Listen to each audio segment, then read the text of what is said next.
दुनिया से अलग थलग रहने वाला कबीला, जहाँ पर कोई भी एग्रीकल्चर का निजाम मौजूद ना होने की वजह से ये लोग हर एक जानवर को खा जाते हैं। बहरा हिंद में शमाली सेंटिनल्स जजीरे पर रहने वाले सेंटिनल्स एक पत्थर के जमाने का कबीला है जो इस जजीरे पर तकरीबन 60,000 सालों से आबाद है और इनकी आबादी 80 से लेकर 150 लोगों की है और ये लोग हमारी दुनिया से बिल्कुल नफरत करते हैं। इस वजह से इस जजीरे पर जाना बैन है और यहाँ पर जाना जैसे मौत को दावत देना है। सेंटिनल्स कबीले के लोगों को हमारी दुनिया से जोड़ने के दौरान कई लोग जख्मी भी हुए और कई लोगों की मौत भी हो चुकी है। 13वीं सदी के मार्को पोलो अपनी सफरी जरायद में लिखते हैं कि हिंदुस्तान का ये जज़ार अंडमान सेंटिनल्स के बारे में वो लिखते हैं कि ये नस्ल बहुत ही जालिम और बहुत ही खतरनाक है, जिसको ये पकड़ते हैं उसको खा जाते हैं। इंडियन गवर्नमेंट ने इस जजीरे पर जाने पर एक कानून बना रखा है जिसके अकॉर्डिंग यहाँ पर जाना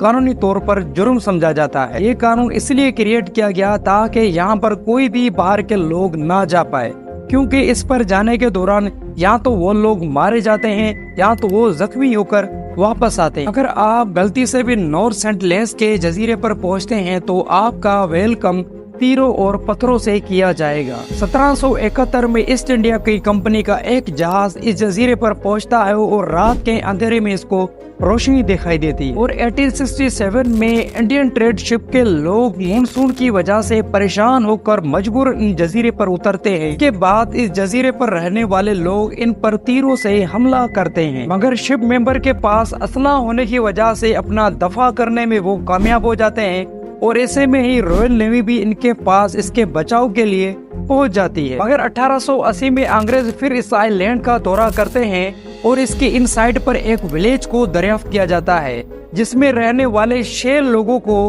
पकड़कर हमारी दुनिया में ले जाया जाता है, जहां पर हमारी दुनिया में रहने के दौरान इसे बीमारियों का सामना करना पड़ता है और इसकी मौत हो जाती है। इसके अलावा 1896 में जेल से फरार होने वाला एक मुजरिम गलती से इस जजीरे पर पहुंचता है, जिस पर तीरों और पत्थरों से हमला करने के दौरान इनकी मौत हो जाती है। सबसे ज्यादा फेमस होने वाला वाकया 2018 में पेश आता है, जब जॉन एलन पाओ नामी अमेरिकी मिशनरी के एक शख्स को यहाँ के लोग कत्ल करते हैं। वो गैर कानूनी तौर पर नॉर्थ सेंटिनल्स पर आने के दौरान अपने मजहब को यानी कि ईसाईयत का पाठ पढ़ाने के लिए अपने साथ बाइबल, एक फुटबॉल और कुछ सूखी मछलियाँ अपने साथ लेकर आते हैं। 26 साल जॉन चाओ अंडमान सेंटिनल्स के लोगों के हाथों कत्ल करने के दौरान एक रात पहले ही अपनी वो डायरी में लिखते हैं कि ये जजीरा शैतान का आखिरी गढ़ है। ये डायरी वाशिंगटन पोस्ट ने हासिल की थी, जिसमें जॉन चाओ की पूरी हिस्टोरी इसमें लिखी हुई है। जॉन चाओ को ये भी मालूम होता है कि इसका जो सफर है ये गैर कानूनी है, इसमें इनकी मौत भी हो सकती है,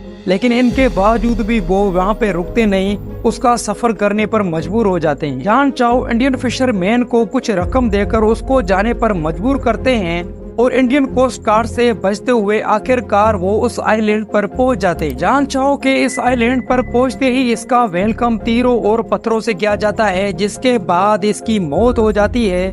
इस मौत के बाद आज भी किसी के अंदर इतनी हिम्मत नहीं है कि इस जजीरे पर कोई भी इंसान जा सके। जॉन चाओ की मौत के बाद आज तक की जजीरे पर कोई भी इंसान नहीं जा सका। इस वजह से इंडियन गवर्नमेंट इस आइलैंड पर जाने वाले लोगों के ऊपर गहरी नजर रखती है। इस वजह से Indian government north sentinels island पर जाने वाले लोगों को सख्ती से कंट्रोल करती है, ताकि किसी भी बैरूनी मुल्क के लोगों की यहाँ पर मौत या कोई हादसा पेश ना हो। सेंटिनल्स लोगों की एक अलग सकाफत, जबान और इसके ढांचे के बारे में आज भी गहराई से किसी को भी मालूम नहीं है कि इसकी असलियत क्या है, इसका असली रूप क्या है, ये आज तक किसी को मालूम नहीं हो सका। इस जजीरे पर हर वक्त पोस्ट गार्ड, बहरी जहाज और पुलिस की कुछ कश्तियाँ मौजूद रहती है और इस पर नजर रखती है, ताकि बाहर के लोग इस जजीरे पर ना आ सके। और ये जजीरा इंडियन लिमिट के अंदर आता है, इस वजह से इंडियन गवर्नमेंट और इंडियन आर्मी इसकी हिफाजत करती है। इसके अराउंड 5 किलोमीटर तक इंडियन आर्मी इस जजीरे पर निगरानी करती है